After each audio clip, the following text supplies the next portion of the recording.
तो पिछले वीडियो में हमने कुछ ट्रायंगल्स के कॉन्ग्रुएंसी का एग्जांपल्स डील किया था। तो आज हम लोग इस एक्सरसाइज क्वेश्चंस पे आते हैं।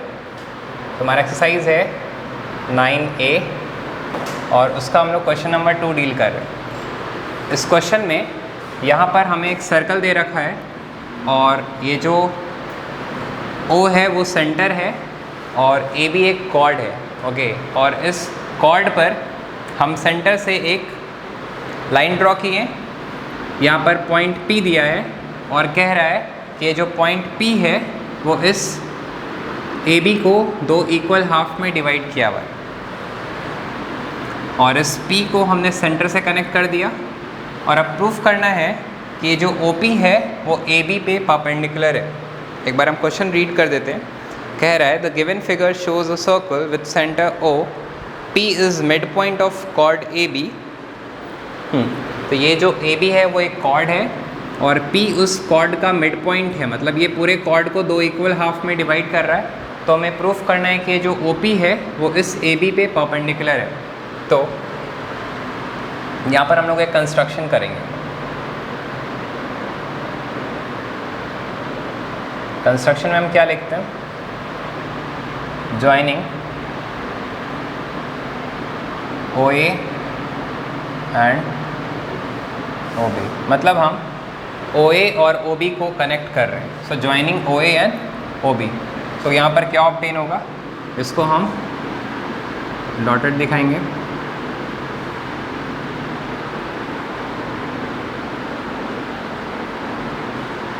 ओके, नाउ अब आपको दो ट्रायंगल ऑब्टेन हो गया। तो हम लिखेंगे, पहले तो लिखते हैं प्रूफ क्या करना है। तो हम लिखेंगे टू प्रूफ। इस चीज़ को आप ऊपर लिखोगे तो ज़्यादा बेटर होगा। तो to proof OP is perpendicular to AB, इसी को प्रूफ करना है। उसके लिए हम ट्रायंगल का नाम लेते हैं इन ट्रायंगल। अब देखो इस ट्रायंगल में AP तो BP के इक्वल है, ये तो गिवन है क्योंकि P मिड पॉइंट है। अच्छा, सर्कल में आपको पता है कि रेडियस का लेंथ सेम होता है। तो OA एक रेडियस है, यस, और OB भी एक रेडियस है। तो मतलब OA और OB का लेंथ सेम हो जाएगा। नाउ द थर्ड इज कि ये जो OP है ये कॉमन साइड है, ठीक है। तो अब हम नाम देते हैं in triangle OAP and triangle OBP। तो इस OAP में OA का लेंथ और OB का लेंथ सेम है। क्या लिखोगे? रीज़न लिखेंगे। यहाँ पर आप स्टेटमेंट लिखोगे, यहाँ पर आप रीज़न लिखोगे। तो रीज़न में लिखाएगा रेडियाई। रेडियस का प्लूरल फॉर्म को हम लोग रेडियाई बोलते हैं क्योंकि एक नहीं दो रेडियस है ना। तो रेडियाई ऑफ सेम सर्कल। जैसे अगर आपके पास अगर एक सर्कल होता है तो उसमें ये सारे रेडियस का लेंथ सेम होता है ना, तो ये भी तो वही दो रेडियस है ना, तो इन दोनों का लेंथ भी सेम होगा।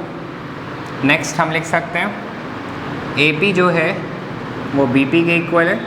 तो AP is equals to BP। Reason क्या लिखोगे? P इज़ दी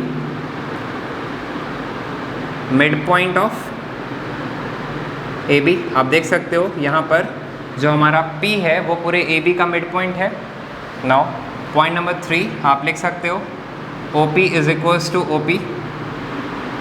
यहाँ पे लिखोगे कॉमन OP के इक्वल है, यस। तो हम देख सकते हैं कि हमारा दो ट्रायंगल कॉन्ग्रुएंट हो चुका है और कॉन्ग्रुएंट करने के लिए हमने साइड और साइड का यूज़ किया। हम लिखेंगे triangle OAP is congruent to triangle OBP by, क्या लिख सकते हैं? साइड।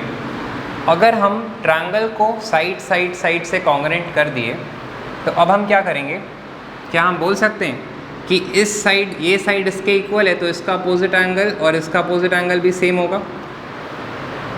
तो हम लिखेंगे this implies angle OPA is equals to angle OPB। और रीज़न क्या होगा?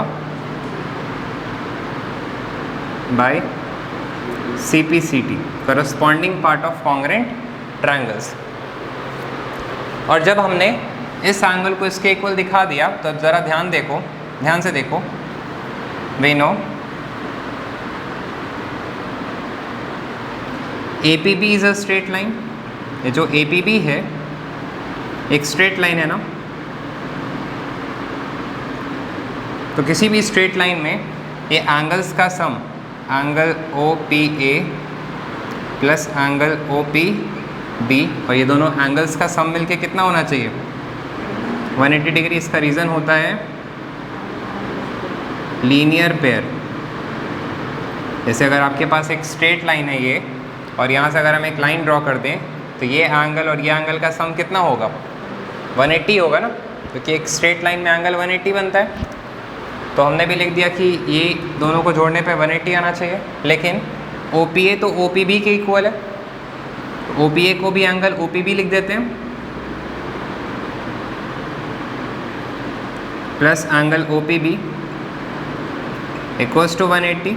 इस दोनों को जोड़ेंगे तो OPB प्लस OPB को क्या लिख सकते हैं, twice angle OPB equals to 180 degree. तो हम यहाँ से लिख सकते हैं ना, this implies angle OPB is equals to 180 upon 2, 90 degree. तो फिर लिखेंगे last line, hence OP is perpendicular to AB। नीचे नहीं लिख रहे हैं क्योंकि उस स्क्रीन के बाहर जा रहा है, यहाँ लिख दे रहे हैं। आप नीचे लिखोगे hence OP is perpendicular to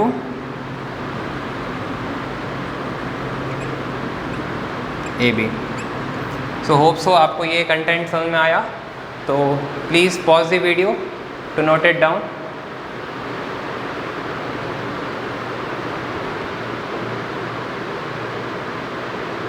तो अब हमारा नेक्स्ट क्वेश्चन है एक्सरसाइज 9A का क्वेश्चन नंबर 4, और हमारा क्वेश्चन कह रहा है कि एक ट्रायंगल है ABC, जिस ट्रायंगल में यहाँ पर D जो है वो उस BC का मिड पॉइंट है। तो पहले ट्रायंगल बना लेते हैं ना, ABC ट्रायंगल।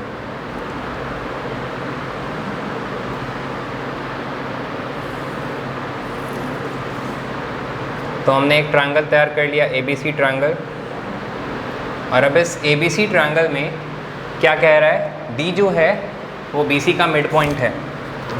तो यहाँ पर A, B और ये हमारा C, और D जो में BC का मिड पॉइंट है, तो ऑब्वियसली हम यहाँ प्लेस कर देंगे D को। ये हमारा D हो गया। और कह रहा है AD is produced up to E so that DE equals to AD। मतलब इस A को D से तो मिलाना ही है क्योंकि AD का जिक्र कर रहा है, और AD को कहाँ तक प्रोड्यूस करना है, प्रोड्यूस मतलब वहाँ तक तो लाना है और उसके आगे भी बढ़ाना है, सच डैट कि AD और DE का लेंथ क्या हो जाए, सेम हो जाए। तो इस पॉइंट को हम लोग E मान लेते हैं, क्योंकि देख सकते हो ना ये लेंथ और ये लेंथ करीब सेम है। तो हमने AD को प्रोड्यूस कर दिया सच डैट कि AD का लेंथ और DE का लेंथ सेम हो जाए। क्या प्रूफ करने का है, ट्रायंगल ABD मतलब काइंड ऑफ आपका ये ट्रायंगल, इस ट्रायंगल का जिक्र कर रहा है। और क्या कह रहा है, ECD। तो ECD होने के लिए EC को मिलाना पड़ेगा, इसको मिला देते हैं। तो ये हमारा ट्रायंगल ECD हो गया। तो हमें यहाँ पर इन दोनों ट्रायंगल को क्या करने का है, कॉन्ग्रेंट करने का है।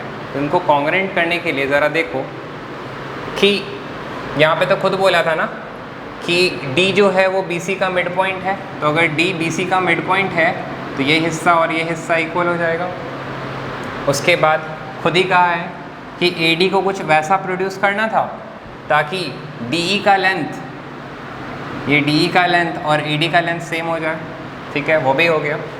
और आपको पता होना चाहिए कि अगर ये एक लाइन ऐसे दूसरा लाइन ऐसे, तो ये एंगल और ये एंगल सेम होता है, उसको हम लोग बोलते हैं vertically opposite angle. Same way ये एंगल इसके इक्वल होगा।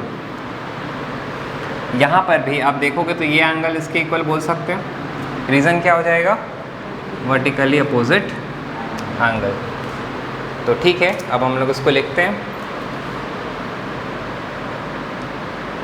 यहाँ पर लिखेंगे स्टेटमेंट्स और एक जगह पर लिखते हैं रीज़न। ये आप सब में लिखोगे।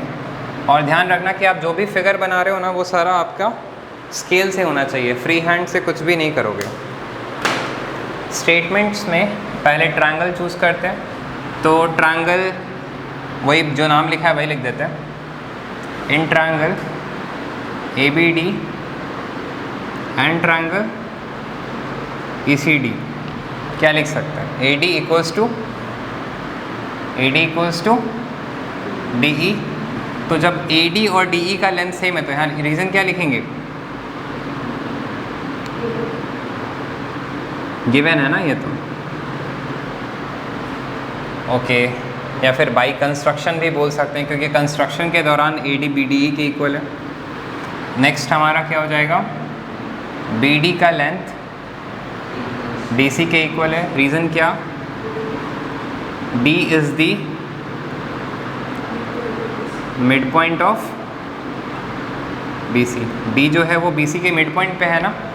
और नंबर थर्ड हमारा ये angle ADB is equals to angle EDC, ठीक है। इसका रीज़न क्या लिखाएगा? Vertically opposite angle. अब हम तीन चीज़ से बोल सकते हैं, देखो यहाँ पर साइड है, फिर ये बीच का एंगल है, फिर साइड है, मतलब साइड एंगल साइड से हमारा ट्रायंगल ABD जो है वो कॉन्ग्रेंट हो चुका है ट्रायंगल ECD के। रीज़न क्या लिखेंगे? By side angle side postulate से हमारा ये कॉन्ग्रेंट हो गया। अब आपको प्रूफ क्या करने का है? AB equals to EC। AB को EC के इक्वल करना है, इस लेंथ को इस लेंथ के इक्वल। खुद सोचो कि ये एंगल इसके इक्वल है तो इसका करस्पॉन्डिंग मतलब अपोजिट साइड, और इसका भी अपोजिट साइड वो भी सेम हो जाएगा ना। सो हम बोल सकते हैं directly this implies AB is equals to EC by CPCT, corresponding part of congruent triangle से इक्वल हो गया। नेक्स्ट हमको क्या प्रूफ करने बोल दिया? AB जो है वो EC के पैरेलल है। तो आप सोचो कि ये हमारा AB और ये हमारा EC। आपने ये कॉन्सेप्ट पढ़ा होगा पहले क्लासेस में कि जब दो लाइन पैरेलल होता है ना तो हम लोग एक ट्रांसवर्सल ड्रॉ करते हैं और वहाँ पर ये एंगल इसके इक्वल होता है, इसको अल्टरनेट इंटीरियर एंगल बोलते हैं। अगर ये हमारा दोनों ट्रायंगल कॉन्ग्रेंट है तो ये इसके इक्वल है, तो इसका अपोजिट एंगल ये वाला और इसका अपोजिट एंगल ये वाला, क्या ये दोनों एंगल इक्वल होगा? यस, ये दोनों एंगल इक्वल होंगे।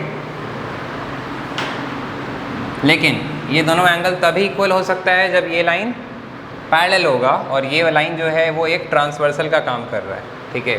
तो ये लाइन और ये लाइन पैरेलल है और ये एक वर्टिकल लाइन है जो ट्रांसवर्सल का काम कर रहा है, तभी ये एंगल इसके इक्वल होगा, राइट। तो आप लिख सकते हो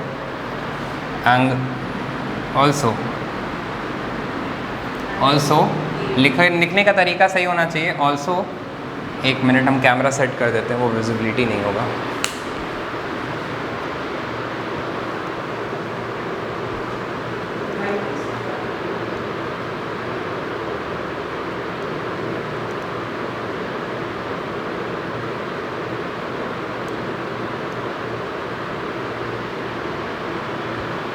हाँ ना, आप देख पा रहे होगे। तो हम यहाँ पे लिखेंगे also angle BAD is equals to angle CED। Reason क्या होगा? BAD equals to CED by what? CPCT।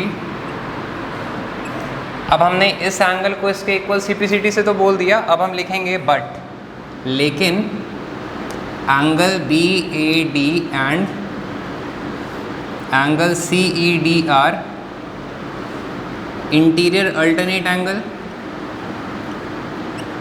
ये तो इंटीरियर अल्टरनेट एंगल है, देख सकते हो ना, ये लाइन है, ये लाइन है, ऐसे है, तो ये एंगल इंटीरियर अल्टरनेट हो गया। तो जब इंटीरियर अल्टरनेट है दिस इम्प्लाइज ए बी जो है वो पैरेलल है इसी के। प्रूव्ड। आई होप आपको क्लियर हो गया कि हमने इस एंगल को इसके इक्वल ले लिया और फिर हमने कहा कि ये CPCT से इक्वल है, लेकिन देखने में तो ये दोनों इंटीरियर अल्टरनेट है। तो अगर ये इंटीरियर अल्टरनेट है मतलब ये लाइन पैरेलल है, क्योंकि बिना पैरेलल हुए इंटीरियर अल्टरनेट का बात नहीं होता। So please pause the video to note it down. अब हमारा नेक्स्ट क्वेश्चन है क्वेश्चन नंबर 7। क्वेश्चन कह रहा है a line segment AB। Line segment का मतलब होता है एक स्ट्रेट लाइन जो AB है वो पॉइंट P पे बाइसेक्ट हो रहा है और उस पॉइंट P से हम एक दूसरा लाइन सेगमेंट PQ ड्रॉ करते हैं और वो PQ जो है वो AB पे परपेंडिकुलर है। तो हम कंसिडर करते हैं कि हमारा ये AB एक लाइन सेगमेंट है। हमने एक लाइन सेगमेंट ले लिया, इसका नाम क्या है AB, और यहाँ फिगर में कह रहा है कि लाइन सेगमेंट AB कहाँ पर बाइसेक्ट हो रहा है, पॉइंट P पर। तो ये हमारा पॉइंट P है और ये बाइसेक्ट होने के लिए यहाँ पर PQ एक परपेंडिकुलर ड्रॉ किया गया। तो मतलब ये हमारा पॉइंट Q है और ये क्या है, उस पर परपेंडिकुलर है। क्या प्रूफ करना है कि QA का लेंथ और QB का लेंथ क्या है, इक्वल है। तो हम यहाँ पर कंस्ट्रक्शन में पहले ज्वाइन करेंगे तब तो इक्वल दिखाएंगे ना। तो हम इसको कनेक्ट कर देते हैं। तो जो काम आप करते हो ना, जो कंस्ट्रक्शन आप करते हो वो आप डॉटेड लिया करो।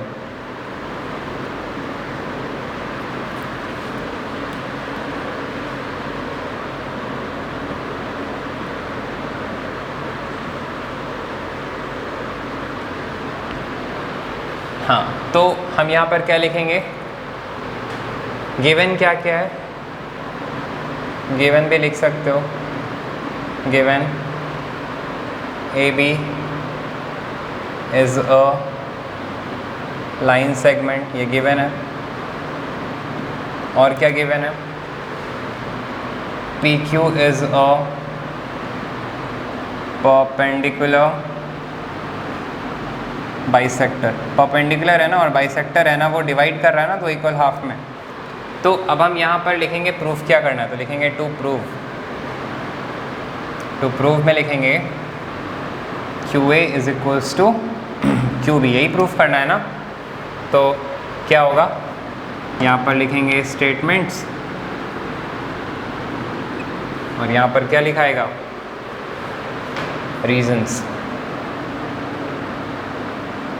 स्टेटमेंट्स में कौन सा दो ट्रायंगल दिख रहा है आप देखो, यहाँ पर तो ये P पॉइंट मिड पॉइंट है, तो ये लेंथ इसके इक्वल, ये बीच का दोनों एंगल दोनों साइड 90 क्योंकि परपेंडिकुलर बोल दिया, और ये हमारा QP कॉमन हो जाएगा। तो हम लिखेंगे इन ट्रायंगल, ट्रायंगल का नाम सीक्वेंस में QPA, तो फिर QPB एंड ट्रायंगल QPB। क्या लिख सकते हैं, पहला point AP equals to BP। Reason क्या, P इज दी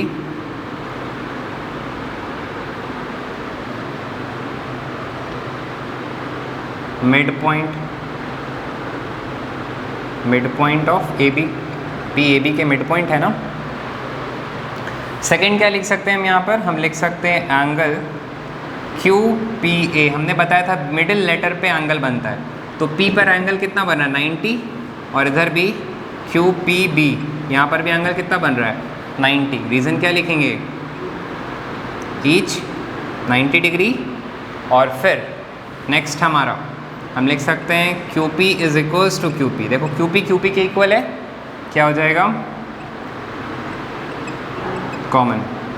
ओके, और जब इतना हो गया तो फिर हम क्या करेंगे, यहाँ पर दिस इम्प्लाइज, यहाँ पर हम लिख सकते हैं नॉट दिस इम्प्लाइज, यहाँ पर देयरफॉर का सिंबल दे देना। Triangle QPA is congruent to triangle QPB। और कौन से पॉस्टुलेट से कॉन्ग्रेंट हो गया, अब देखो कि यहाँ पर हमने एक साइड लिया, फिर बीच का एंगल लिया, फिर साइड लिया, तो साइड एंगल साइड, RHS नहीं लगाएंगे। तो साइड एंगल साइड से दोनों ट्रायंगल हमारा कॉन्ग्रेंट हो चुका है। और जब कॉन्ग्रेंट हो गया, देख पा रहे हो ना, दोनों 90 है, तो 90 के अपोजिट वाला दोनों में करस्पॉन्डिंग साइड्स भी सेम होंगे। सो दिस इम्प्लाइज हम लिख सकते हैं कि क्यू ए का लेंथ क्यू बी के लेंथ के इक्वल है by C P C T, और फिर आप लास्ट में लिख दोगे proof. So please pause the video to note it down. तो हमारा नेक्स्ट क्वेश्चन है क्वेश्चन नंबर 9। हमारा नेक्स्ट क्वेश्चन है क्वेश्चन नंबर 9। तो यहाँ पर है, ये फिगर दे रखा है और लिखा है ABCD एक पैरेललोग्राम है और ABL एक लाइन सेगमेंट है और E उस लाइन सेगमेंट में से E जो है वो BC का मिड पॉइंट दे रखा है और आपको प्रूफ करना है DCE, मतलब ये जो ट्रायंगल है DCE इसको LBE मतलब इस ट्रायंगल के कॉन्ग्रेंट करना है। तो इसको इसके कॉन्ग्रेंट करने के लिए आपको किसी पर्टिकुलर पोस्टुलेट पे जाना पड़ेगा। तो देखो ये पैरेललोग्राम है तो इसके अपोजिट साइड से सब पैरेलल होंगे ना, ये इसके पैरेलल होगा और ये अगर पैरेलल है तो ये एक ट्रांसवर्सल का काम कर रहा है तो फिर ये एंगल इसके इक्वल हो जाएगा। सेम वे यहाँ पर ये एंगल इसके इक्वल है, वर्टिकली अपोजिट एंगल, और ये दोनों इंटीरियर अल्टरनेट एंगल। तो हम यहाँ पर लिखते हैं स्टेटमेंट्स और यहाँ लिखाएगा रीज़न। तो स्टेटमेंट्स में हम क्या लिख सकते हैं, यहाँ लिखेंगे इन ट्रायंगल, ट्रायंगल का नाम क्या लिख सकते हैं DCE जो लिखा हुआ है, एंड ट्रायंगल कौन सा है LBE। तो DCE ट्रायंगल में हम बोल सकते हैं कि EC is equals to EB। Reason क्या लिखेंगे, गिवन है ना, E is the mid point of BC।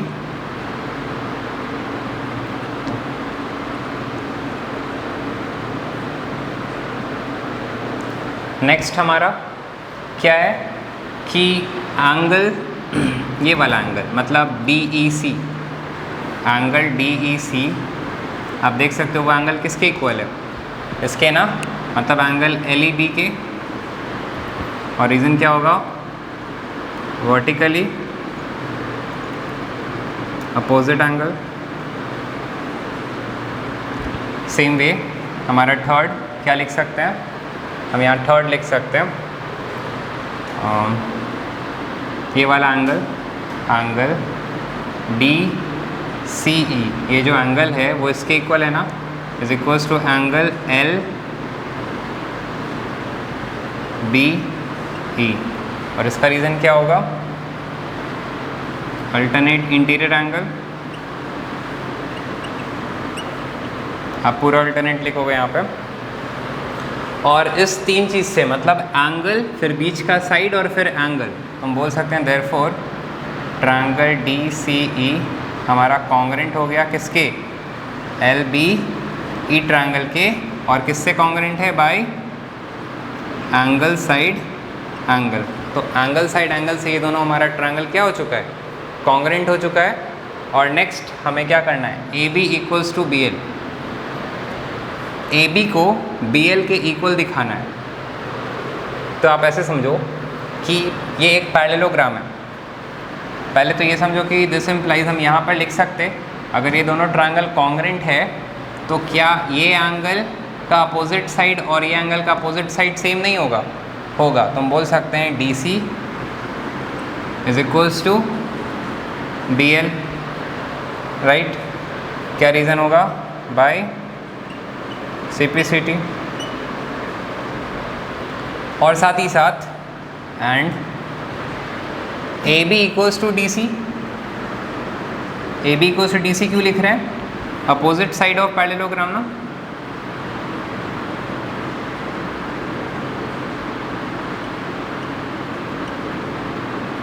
आप ये रीजंस को समझोगे कि पैरेललोग्राम में अपोजिट साइड्स इक्वल होता है, तो AB DC के इक्वल है, AB DC के इक्वल है, और DC किसके इक्वल है, BL के इक्वल है। तो फिर हम यहाँ से इसको अगर इक्वेशन 1 मान लें और इसको इक्वेशन 2 मान लें तो हम बोल सकते हैं ना therefore A B is equals to B L, और इसका रीज़न क्या लिखाएगा, फ्रॉम इक्वेशन 1 एंड 2। आप यहाँ तक पहले नोट कर लो।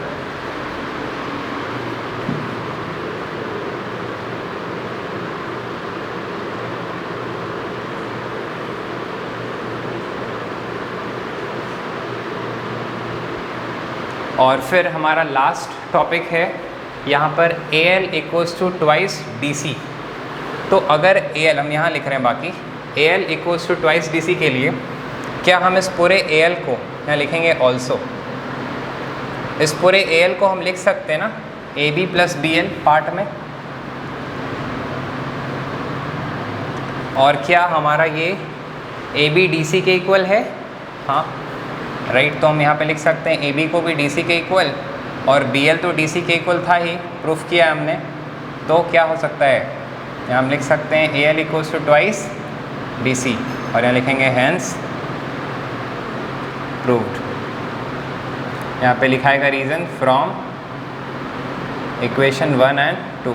देखो वहाँ पर हमने दिखाया था ना कि ए बी जो है वो डी सी के इक्वल है, डी एल जो है वो भी डी सी के इक्वल है। तो हमने इस तरह से क्वेश्चन नंबर 9 को सॉल्व किया।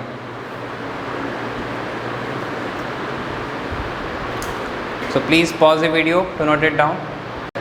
हमारा नेक्स्ट क्वेश्चन है, यहाँ पर ये क्वेश्चन नंबर आपका हो गया क्वेश्चन नंबर 13, और ये आपका क्वेश्चन है इन द फॉलोइंग फिगर। ये फिगर दे रखा है क्वेश्चन में, और कह रहा है कि बी एल का लेंथ सी एम के इक्वल है। तो उसको मार्क कर देते हैं, B L equals to C M दे रखा है, और प्रूफ करना है कि ए डी जो है वो इस ट्रायंगल ए बी सी का मीडियन है। हमने बताया था आपको कि मीडियन क्या होता है। मीडियन होता है अगर हम किसी ट्रायंगल में एक वर्टेक्स से अपोजिट साइड पर ड्रॉ करें, और अगर अपोजिट साइड दो इक्वल हाफ में डिवाइड हो जाए तो फिर उसको मीडियन बोलते हैं। मतलब हमें प्रूफ करना है बी डी को डी सी के इक्वल। तो अप्रोच सोचो कैसे करेंगे। ये बी डी और डी सी कौन से ट्रायंगल में आ रहा है? ये दोनों इस ट्रायंगल में आ रहा है ना, आपके इस ट्रायंगल में आ रहे हैं दोनों फिगर, दोनों साइड। तो आप इसको सॉल्व करोगे, पहले तो कॉन्ग्रुएंसी लगाते हैं, फिर सीपीसीटी से हम इसको इसके इक्वल दिखा देंगे। तो पहला चीज़ तो मिल गया B L equals to C M, दूसरा चीज़ भी मिल गया 90 इक्वल्स टू 90। तीसरा क्या लें?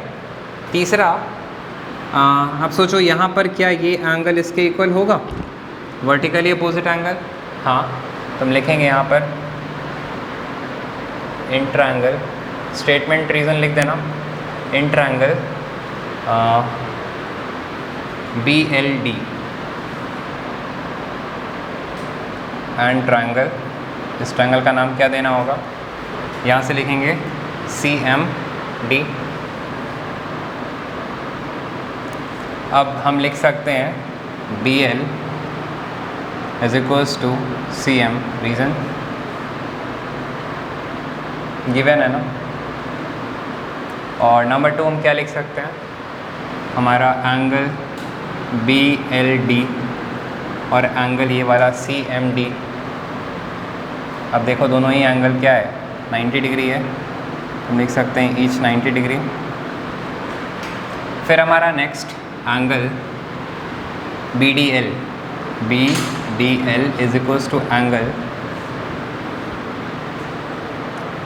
सी डी एम हो जाएगा। रीज़न क्या लिखेंगे? वर्टिकली अपोजिट एंगल, आप ये लिखोगे। और आप देख भी सकते हो कि ये एंगल इसके इक्वल है, मतलब ये दोनों वर्टिकली अपोजिट एंगल है। नाउ एंगल, फिर एंगल और फिर साइड, तो हम बोल सकते हैं therefore triangle B L D is congruent to triangle C M D, और किसके द्वारा? बाई एंगल साइड पोस्टुलेट से कॉन्ग्रुएंट हो गया। और जब ये दोनों कॉन्ग्रुएंट हो गया तो फिर हम सीपीसीटी से बोल सकते हैं ना कि 90 के अपोजिट वाला 90 के अपोजिट वाला भी सेम हो जाएगा। So this implies B D is equals to D C by C P C T. और अगर बी डी हमारा डी सी के इक्वल है, डैट मीन्स कि ये हमारा ए डी बाइसेक्टर है, और बाइसेक्टर मतलब median. therefore AD is the median of, therefore की जगह this implies median of triangle ABC और फिर आप लिख देना hence proved। सो होप सो आपको ये सारे कंटेंट, सारे क्वेश्चंस क्लियर हो गए। तो अब जो क्वेश्चंस आपको ये बुक में एक्सरसाइज 9A में बचे हुए हैं, वो सारे क्वेश्चंस को आज आप खुद से सॉल्व करके मेरे को ग्रुप में व्हाट्सअप करोगे। Thank you.